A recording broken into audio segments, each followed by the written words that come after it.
What's happening, everyone? Got a new arrival up here. We just picked up a 40-foot KerrBilt full tilt container hauling trailer. So this is our first 40-foot we just brought up. So I'm going to be building a lot of stuff on our main property with 40-foot high tops like what this is. So I need to buy the container hauler for myself, but I'm also incorporating into the biz. So anyway, this one's available up in Apache County, Arizona. We serve, I call it Northeast Arizona, but I have been corrected that we don't live in the Northeast. We live more central, but we are on the east side, and the county we're in does stretch to the Northeast. So anyway, Apache County, Arizona, we operate out of Concho. So you got Sholo in the area, you got St. John's, Concho, like I said, Taylor, Snowflake, Lakeside, Pine Top, even Heber, Vernon, Overguard. Those are areas, those aren't too far. Springerville. But anyhow, this is a new to us, used. It's a wind and watertight 40-foot high top. So 40 foot in length, 8 foot wide, 9.5 feet tall. Not bad condition. Some of these have been in rotation between 15, 18, sometimes 20 years before they sell them in this condition. This thing doesn't have any funky smells, no funky residues. It's an as-is kind of thing. I mean, it's the it's the wind and water type, but we sell it like it is. I don't make any modifications of these things to try and keep the cost somewhat relatively affordable, but this is a monster. So if you need a big storage container, it's 40 feet in length. So let me try and get a little better view. I got my front yard just stuffed full of stuff right now. That gives you an idea. It's pretty massive. Little patina, I'll show you when I open the threshold around the door. A couple little ripples here and there, nothing major, no major dents or deformities. Or deformities, is that a word? Deformed? Yeah, you know what I'm saying. I think it's a word. Anyway, the back has a little patina. I'll get to that. I have several of these in this exact same color with the exact same logo available right now at one of the ports I work with. So I'll probably pick up a couple more of these. Like I said, it's a monster for our first 40-foot haul. The trader did awesome. These KerrBilt trailers are definitely a way to go if you're getting in the container business. I would definitely suggest that. For recreational use, probably not the best because it doesn't have a deck. So it's lighter weight, it's super, super strong, and it's designed for containers, and it makes hauling them just a breeze. So, and it hauls really well, tows really well. But yeah, so the back of this thing has a little bit of patina. You can see rust here and there build up. Nothing goes through it. These are wind and watertight, like I said. You got a little ripple up there, just like you had in the front. When I pick these out, I don't have a choice. I pick the style or the condition style, and they just throw them on my trailer, and I got to go. So the price stays the same regardless of the patina. Sometimes they're prettier than others, but for a wind and watertight, this would be close to a cargo worthy condition like I normally see. Cargo worthy differences has been inspected, and these pillars have been deemed stackable still.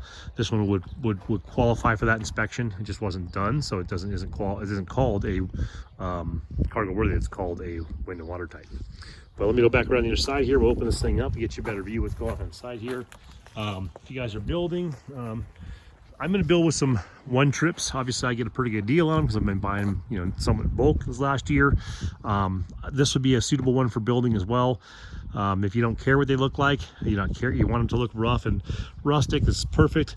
If you want to clean them up, I mean, it ain't hard to go pick up a basic spray gun. I think I picked mine up for 150, 200 bucks on sale at Harbor Freight, an airless sprayer to spray these if you wanted to, and with oil-based paint and make them look really nice. I don't spray the ones I sell. That would add to the cost. Some companies are offering color match and all that good stuff. If it really came down to it down the road, I'd probably do that, but right now I'm not at that phase of my business. So they come as you see them. But like I said, so this is a wind and watertight 40-foot high top, or high cube as they call it, 9 foot 6 inches tall. It's hard to tell right now, they're both on railroad ties. That's a 20-foot one trip, and that's a standard height. It's 8 foot 6 inches tall, so 1 foot shorter. Those come with a loft box. They're a pretty good deal as far as it goes. As far as a one trip goes, in their pristine condition. I got another one of those coming up next week, and a wind and watertight 20 coming up next week. Anyway, so this one does not have a loft box. Handles were pretty good, pretty smooth still. The seals are good. Like I said, wind and watertight means it's not going to leak, so you're good there. But like I said, it does have a little bit of patina. I already unlocked these, so I didn't have to try and do it one-handed. But yeah, so I always look at the threshold here. How's the seals? Pretty clean down here. Got some patina right there.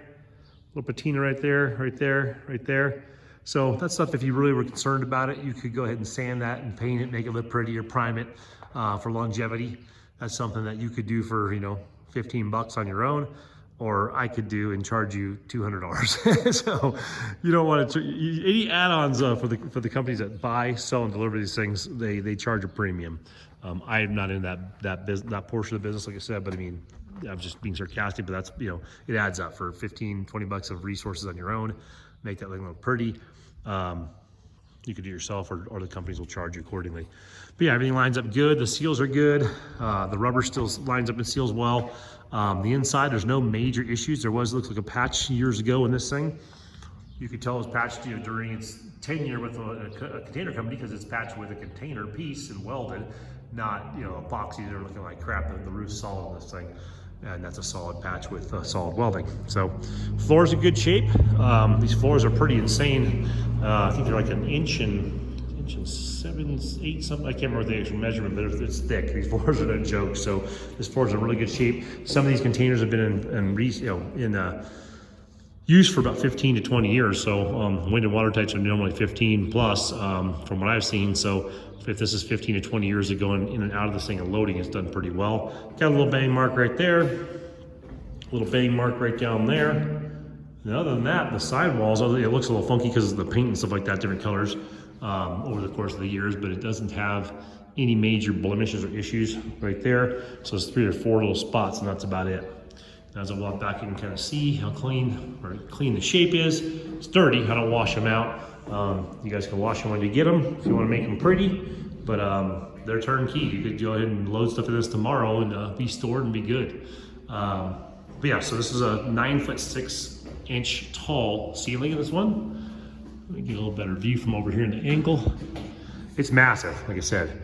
If you're gonna build with these things, the high cube or high top as referred to them, or tall, or whatever to call them, is definitely a good route to go. It just gives you so much space. I mean, you can literally, you know, you can drill into these corners. You see how that corner is a recessed section in there. You could put some pilot holes into there, actually screw and do some drop down legs and put little mini rafters in here.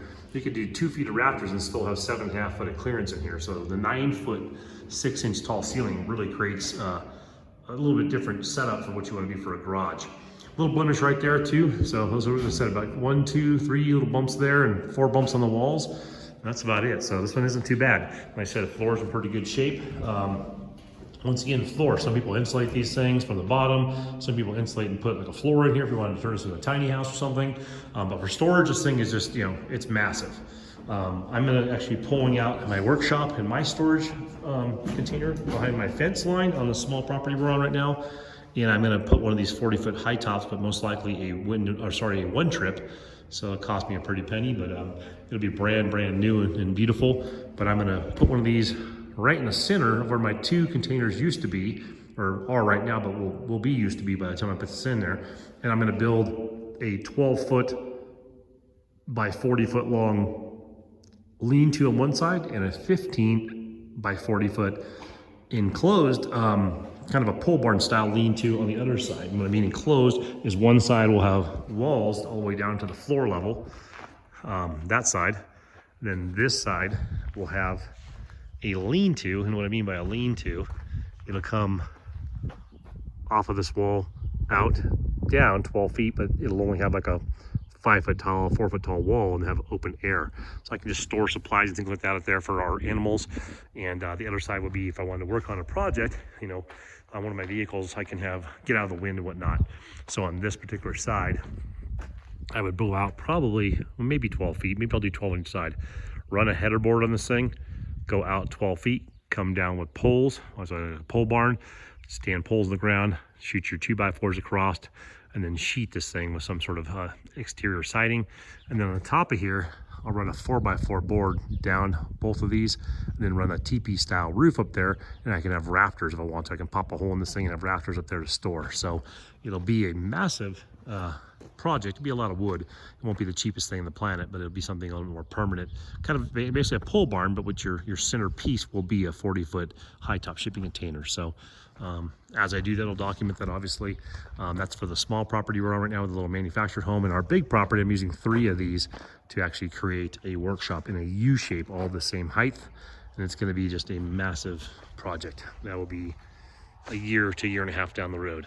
So I'll probably put the containers out there in the next 6 months to a year, but I won't have it actually built for another year and a half or so.